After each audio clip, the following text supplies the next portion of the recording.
बिस्मिल्लाहिर्रहमानिर्रहीम जी, अस्सलाम वालेकुम। जिम दे रहो बसते रहो अपने हर चीज़ है बीफ कीमा कढ़ाई। ये वो कीमा कढ़ाई है जो आप इसको एक बार बनाएंगे, मुझे उम्मीद है आप रेस्टोरेंट से नहीं मंगवाएंगे। इतनी शानदार, इतनी लजीज बनती है कि आप हैरान हो जाएंगे कि आपको आइडिया नहीं होगा कि आपने घर पर इतनी मज़ेदार कढ़ाई बनाई है। सेम वही फ्लेवर होगा जो कि रेस्टोरेंट में आपको मिलता है, लेकिन बात वही है कि घर में अगर आप बनाएंगे तो बजट भी कम होगा और ज़्यादा क्वांटिटी की चीज़ तैयार होगी, और टेस्ट और फ्लेवर तो पूछे मत। इतनी शानदार दावतों के लिए ख़ास किस्म की कीमा कढ़ाई किस तरह मैंने बनाई, इसलिए आपने वीडियो को पूरा देखना है, स्किप नहीं करना। लाइक कर दें, सब्सक्राइब कर दें। ये आपका अपना चैनल है, उम्मीद है हमारा साथ देंगे। जज़ाकल्लाह खैर। चलते हैं रेसिपी की तरफ। सच्ची इतनी मज़ेदार, खुशबूदार और नहायत ही आसान बनेगी और इतनी कमाल की बनती है कि मसाले वही हैं जो आप आम रेगुलर रूटीन में किचन में यूज़ करते हैं, लेकिन थोड़ा सा मेथड चेंज करने की वजह से जो ये कीमा इतना मज़ेदार कमाल का बनेगा कि आप इसकी फाइनल लुक देखेंगे तो आपको खुद आइडिया हो जाएगा कि ये इतना मज़ेदार, खुशबूदार और कमाल का कैसे बना। दावत के लिए स्पेशल है, इंशाल्लाह ज़रूर आप मेन्यू में इस्तेमाल करेंगे। तो चलते हैं रेसिपी की तरफ। तो करें बिस्मिल्लाह। ये एक खूबसूरत सा पीस लिया था और इसका मैंने कीमा करा लिया था। तो चलते हैं आगे रेसिपी की तरफ।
चंगा फिर ज़िंदगी ने साथ दिया तो फिर मुलाकात होगी किसी नई यूनिक सी रेसिपी के साथ।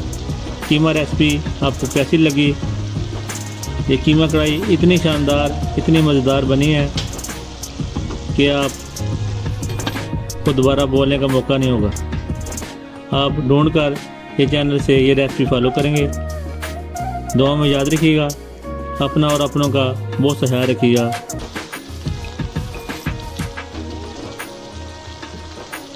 अल्लाह हाफिज़।